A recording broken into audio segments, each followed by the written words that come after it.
I guess it's recording.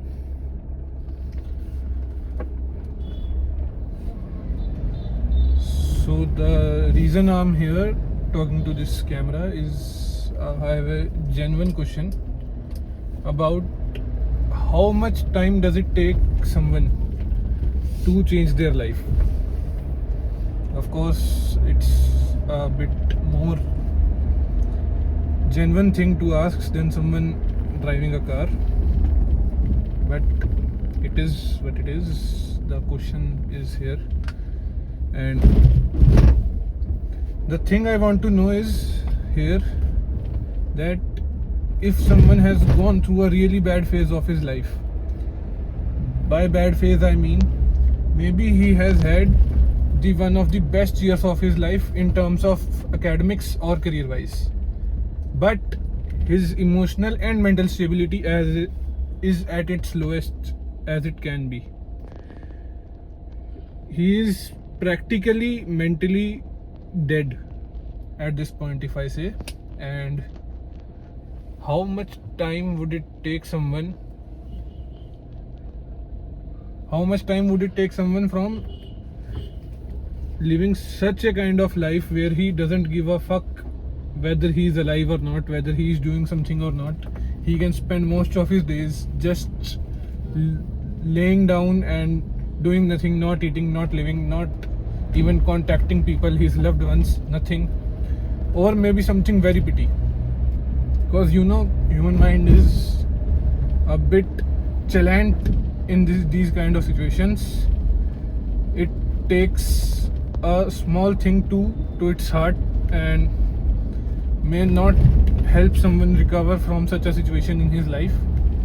So how much time would it take, and what should the person do in such a situation?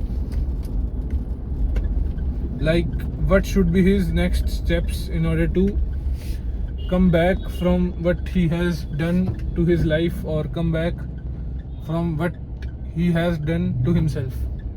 So for me personally, I think maybe the last 6 months, 8 months, 10 months were bad. I know maybe the thing that happened, or maybe nothing happened, is pity, maybe not pity. Everything relies on perspective nowadays. Someone is good, someone is bad. But then again, the question still arises, how much time and how much energy in which places do we require to come back stronger? So for me personally, I think of course it's somewhere in the mental state of the person whether he wants to get back or not. Because sometimes people are like, they don't have any more energy left in themselves to even try again, because they know maybe they had tried earlier and they had failed, or it's just that the brain is so overloaded that it cannot. So I guess personally for me, there would be 3 steps at least that a person needs to take. Others are of course in the way and they need to be taken, but may not be at the initial stages, because maybe overloading yourself with so much stuff may not be the best idea in such kind of situation when you are already dealing with a overcomplicated mind.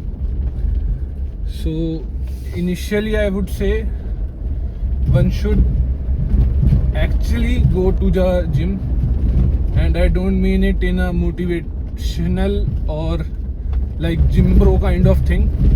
I myself don't look like someone who goes to the gym, of course, because I don't. But something I've realized is that when a person goes through such a situation, his mind is racing a lot, and some of the things that help the mind racing is that the body is stagnant. When you go to the gym, you don't really have much time to think about such a stuff. Initially your brain is going through everything, but it stops, because you have multiple things to think about. You have so much pain in so much different areas of your body, and I mean it's kind of a good pain for you, because it at least helps you forget your pain, your older pain for such a long time, that it helps a lot in your recovery. then I think, of course, physically, I think if you physically burden yourself that much, it will help you so much that you can't even tell.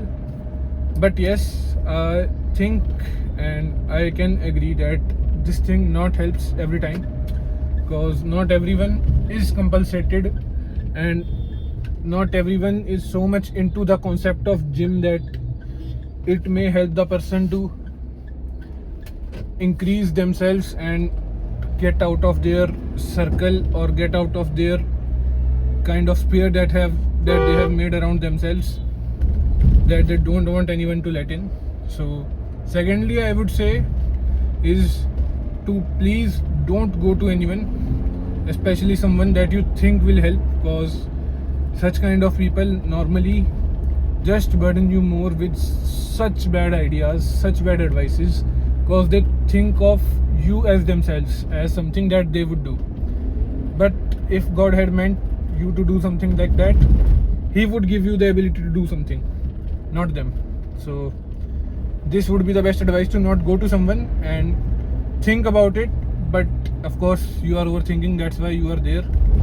So secondly, I'd say is get yourself into work. I know it sounds difficult, it is difficult to focus on something that deep, because of course if you are such deep into any mess, you are at a good stage of your life that's important for you, maybe an exam, maybe an degree that you are chasing, and you know that it's going out of your hand and you can't do anything about it, but you need to, and there's nothing we can do about it. It is what it is. So the best advice would be to get into that thing. If you can focus just 20 minutes, I know some people can't do that, even that, so do that, try that, and maybe this would be something that is a game changer for you. Maybe your health might not increase in a way that you wanted, but it would at least burden you less about the academic or the career tension that you are taking. So yes,